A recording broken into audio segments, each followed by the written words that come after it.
Awal Juli ini, sampailah saya ke kota Tianjin, kota 2 jam berjarak dari Beijing, kota bekas wilayah kolonial Prancis. Di sana ada perusahaan kimia, salah satu perusahaan kimia terbesar di dunia, TCC namanya. Mereka punya kemampuan mengurut asal produk mulai dari C karbon, C1, lin, sampai C50. Bahkan ratusan mata rantai kimia lainnya mereka punya dengan berbagai finish produk yang berjumlah ribuan turunannya. Bahkan sampai produk kimia terkecil, nano nylon pengganti Kevlar tahan peluru, mereka juga punya. Kehadiran saya di sana atas undangan mereka diawali dengan sampel yang saya kirimkan 2 bulan sebelumnya. Kebetulan kami ada usaha milik keluarga, yaitu saya dan kakak saya di daerah Tapal Kuda, Jawa Timur. Usaha ini sudah 30 tahun lebih, di mana produknya kami kirim biasanya ke Eropa. Namun namanya usaha skala rumahan, ya kecil lah kapasitasnya. Ketika jadwal makan malam, di mana saya diatur untuk ketemu dengan tetua ahli kimia untuk berdiskusi lebih lanjut, saya seakan makan malam dengan maestro alkemi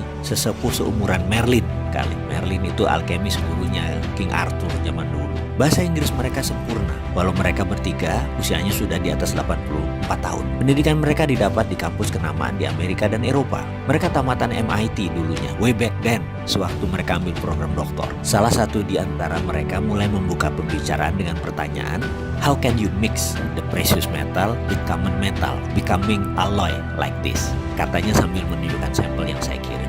Ini alasan mereka kayaknya ingin ketemu saya dan ingin berdiskusi serius. Mereka melanjutkan, usually what common technique, what we are using, nggak bisa katanya mixing the same metal dengan precious. Yang ada adalah precious dengan precious. Jadi pertanyaan dia selanjutnya, how can you put Ne atau bagaimana kamu bisa menaruh nikel digabungkan dengan lithium atau Ni with Li together? Bisa nggak? Saya paham maksud mereka. Memang dunia metalurgi itu unik. Sedikit orang yang memahami sifat metal, bahkan bisa paham tabiat metal, hanya sedikit sekali. Berhubung ilmu ini adalah ilmu keluarga, saya bisa menerangkan sedikit-sedikit. Jadi mereka bertiga menangkap hal yang aneh dari sampel yang kami kirim. Tapi sebelum saya menjelaskan, saya ingin sudutkan informasi mereka agar tepat.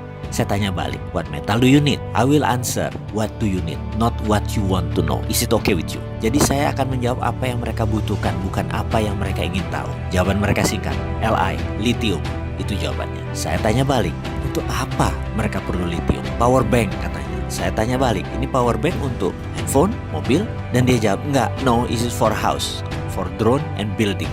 Mereka jawab. Asli saya terdiam, otak saya setengah kram. Makan malam Cina Muslim dengan Xi'an style, kambing muda yang lembut seakan tidak terkunyah jadinya. Saya bilang mohon penjelasan lebih lanjut. Hanya kalimat itu yang keluar dari mulut saya, yang dijelaskan dengan terjemahan singkat sebagai berikut. Bayangkan ada baterai yang bisa di-charge selagi listrik di rumah dipakai selama 4 jam. Lalu baterai tersebut akan dipakai selama 24 jam, seperti power banknya telepon. Jadi misalnya bayaran listrik kita yang biasanya 1 juta itu tinggal 20% atau tinggal 200.000 karena kita hanya memakai 1/5 daya listrik per harinya, di mana sisanya 4/5-nya akan menggunakan power bank tadi. Dan mereka menarget harganya tidak lebih 14 juta rupiah, itu pun dengan margin keuntungan di atas 40%. Siapa sih yang nggak bisa beli power bank yang bisa menghasilkan 5.000 kilowatt dengan harga 14 juta yang bisa mengirit 80% biaya listrik bulanan? Saya bukan kepikir masalah siapa yang akan beli power bank tersebut, tetapi daya listrik PLN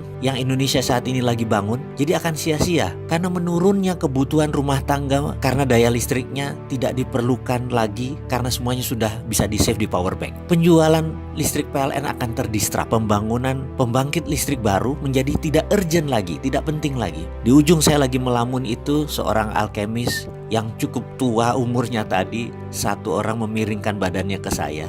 Dan dia berkata, tahu nggak, nikel lateral itu di dunia yang paling banyak cadangannya itu ada di Indonesia. Saya mau tanya, pemerintah Indonesia tahu kan?